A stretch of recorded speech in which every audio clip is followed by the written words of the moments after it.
मिथिला नगर का आकाश उस दिन कुछ और ही लग रहा था। जनकपुर की गलियों में रंगोली बिखरी थी, राजमहल के आंगन में फूलों की महक थी और चारों ओर गूंज रही थी नगारों की ध्वनियां। महाराज जनक ने घोषणा की थी, जिस वीर के हाथों में शिव धनुष की प्रत्यंचा चढ़ जाएगी वही मेरी पुत्री सीता का पति बनेगा। यह कोई साधारण शर्त नहीं था। शिव धनुष, महादेव के धनुष को उठाना, उसमें प्रत्यंच चढ़ाना देवताओं के लिए असंभव था। राजमहल में दूर दूर से राजा, राजकुमार, बलशाली योद्धा और वीर आए थे। हर किसी के मन में एक ही सपना था, जनक नंदिनी सीता को पाने का गौरव। सीता स्वयं अपूर्व सौंदर्य और सौम्यता की मूर्ति थी।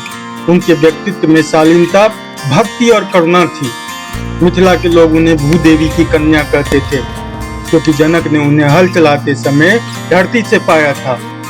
सीता का मन भगवान शंकर में रमता था, पर जब पिता ने स्वयंवर की घोषणा की तो उन्होंने निश्चय किया, जिस वीर में शिव धनुष उठाने की शक्ति होगी वही वास्तव में मेरा जीवन साथी बनने के योग्य होगा।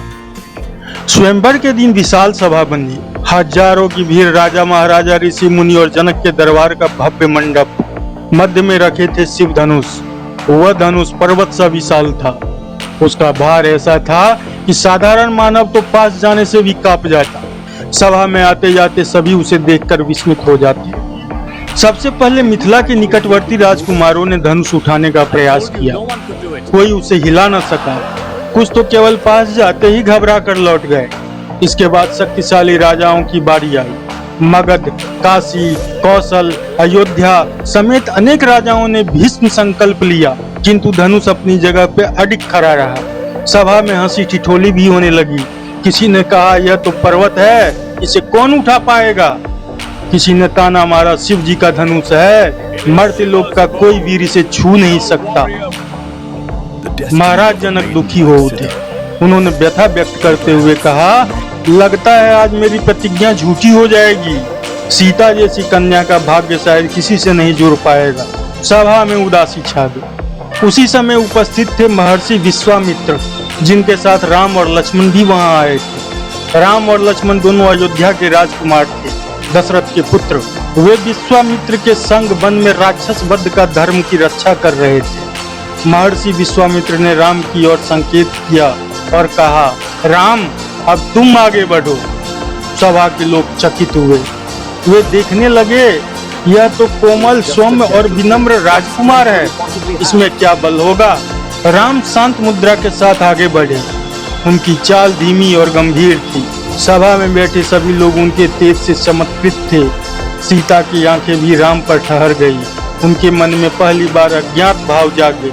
उन्होंने सोचा, क्या यही वो वीर है जो शिव धनुष उठाएगा। राम ने हाथ जोड़कर महर्षि और महाराज जनक को प्रणाम किया, फिर शिव धनुष की ओर बढ़े। राम ने सहज भाव से दोनों हाथों से धनुष को छुआ। सभा में सन्नाटा छा गया। सभी श्वास रोक कर देखने लगे और अगले ही क्षण राम ने धनुष को ऐसे उठा लिया जैसे कोई साधारण तिनका हो। सभा में विस्मय और जयकार की गूंज उठी। जय श्री राम, जय श्री राम। राम ने शांत भाव से धनुष को सीधा किया और प्रत्यंचा चढ़ाने लगे। जैसे ही राम ने प्रत्यंचा चढ़ाई, धनुष में जोरदार कंपन हुआ। एक गगनभेदी आवाज के साथ शिव धनुष बीच से ही टूट गया। पूरी सभा में हाहाकार मच गया। धरती कांप उठी। आकाश में देवताओं ने पुष्प वृष्टि की। सभी ऋषि मुनि और राजा खड़े होकर स्तुति करने लगे। महाराज जनक की आंखों में आंसू थे। वे बोले, आज मेरी प्रतिज्ञा पूर्ण हुई। मेरी कन्या सीता का भाग्य श्री राम से जुड़ गया। सीता अपने हाथों से वरमाला लेकर आगे बढ़ी। उनका चेहरा लज्जा और प्रसन्नता से दमक रहा था। राम गंभीर भाव से खड़े थे। सीता ने दोनों हाथों से राम के गले में वरमाला डाल दी। यह दृश्य अद्भुत था। सीता और राम का मिलन, धर्म और मर्यादा का संगम। स्वयंवर की घोषणा के बाद जनक ने तुरंत विवाह की तैयारी कराई। अयोध्या से महाराज दशरथ को बुलाया। संपूर्ण जनकपुर दुल्हन सा सज गया। जनक की पुत्रियां और भी थी, उर्मिला, मांडवी और श्रुतिकृति। जनक ने उनका विवाह भी राम के भाइयों लक्ष्मण, भरत और शत्रुघ्न से कराया। विवाह के समय देवताओं ने आशीर्वाद दिया, राम और सीता तुम दोनों धर्म और मर्यादा की मूर्ति बनोगे। तुम्हारा जीवन मानवता के लिए आदर्श होगा। भगवान राम का स्वयंवर केवल एक विवाह नहीं था, यह उस सत्य का उद्घोष था।